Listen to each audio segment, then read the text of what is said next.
যাবে। এই এখতিয়ার কি আমার বোনরা দিয়েছে কাউকে?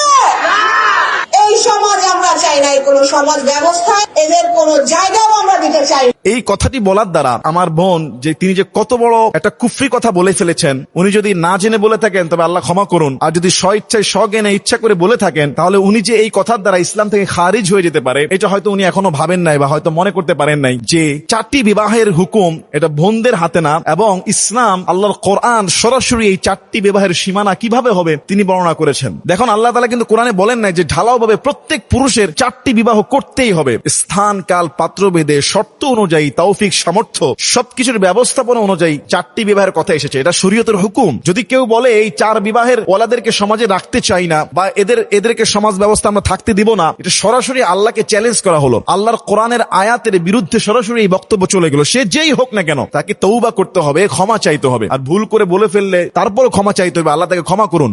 ফানকিহু মা তাবা লাকুম মিনান নিসা ইমাসনা ওয়া সুলাসা ওয়া রুবা। আল্লাহ কোরআনুল কারীমের মধ্যে বলেছেন যে তোমরা 2, 3, 4 করতে পারো, নারীদেরকে বিবাহ করতে পারো। তবে ফাইন খিফতুম, যদি তোমরা আশঙ্কা করো যে তাদের হক, তাদের যেই সমতা, তাদের যেই সমতা বন্টন 2, 3, 4 মেইনটেইন করতে পারবা না, ফানকিহু মা তাবা লাকুম মিনান নিসা ইমাসনা ওয়া সুলাসা ওয়া রুবা ফাইন খিফতুম আল্লা তা'দিলু ফাওয়াহিদাতান, যদি তুমি তাদের প্রতি ইনসাফ করতে না পারো তবে তোমার জন্য একটাই উত্তম। এটা সূরা নিসা 3 নম্বর আয়াতে রয়েছে। এবং 4টি বিবাহ হলো সর্বোচ্চ, এর উপরে করা যাবে না। আর 4 বিবাহ তখনই জায়েজ যখন কোন ব্যক্তি স্ত্রীর সমতা, তার হক, তার চাহিদা, তার বরণ পোষণ সবকিছু সমানভাবে মেইনটেইন করতে পারবে, তখনই তার জন্য পরিস্থিতি অনুযায়ী তার জন্য জায়েজ হবে। কিন্তু ঢালাও ভাবে সবাইকে 4 বিবাহের হুকুম দেওয়া হয় নাই, বরং বলা হয়েছে ইনসাফ রক্ষা করতে না পারলে, তার হক চাহিদা, তার যে পারিবারিক বন্টন এগুলো যদি করতে না পারো তাহলে ফাইন খিফতুম আল্লা তা'দিলু ফাওয়াহিদাতান, একটার মধ্যেই তোমাকে সীমাবদ্ধ থাকতে হবে।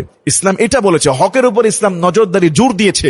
মা বোনদের হক, তাদের মর্যাদা, তাদের কর্তব্য, তাদেরকে বাসায় রেখে রানীর মতো তাদেরকে সেবা এবং তাদের যে মর্যাদা, এইটা যদি ইনসাফ রক্ষা না হয় তাহলে একই সীমাবদ্ধ। কখনো কখনো বিবাহ করাটাও হারাম যার শারীরিক চাহিদার দিক থেকে সে একেবারে অক্ষম, এবং যে ব্যক্তি তার বরণ পোষণে অক্ষম, সব দিক থেকে অক্ষম, কোন নারীর জীবন নষ্ট করা ইসলাম বলে না। আবার ইসলাম কখনো কখনো 2টা, 3টা, 4টার অনুমতি দেয়। এটা তো আল্লাহর কথা। তিনি যে বললেন যে 4 বিবাহের পুরুষদেরকে আমার বোনরা অধিকার দিয়েছে এবং তাদেরকে সমাজ ব্যবস্থা দেখতে চাই না, তাদেরকে আমরা রাখতে চাই না, তিনি তো কোরআনুল কারীমের সূরা নিসা 3 নম্বর আয়াতের সরাসরি বিরোধিতা করলেন, রাসূলের সুন্নাহ, রাসূলের হাদিসকে বিরোধিতা করলেন। আল্লাহ হয়তো উনি হয়তো বুঝতে পারেন নাই, আর যদি বুঝতেন হয়তো এমন কথা বলতেন না। আল্লাহ ওনাকে তওবা করার তৌফিক দান করুন, আল্লাহ ওনাকে ক্ষমা করুন। আল্লাহুম্মা আমিন।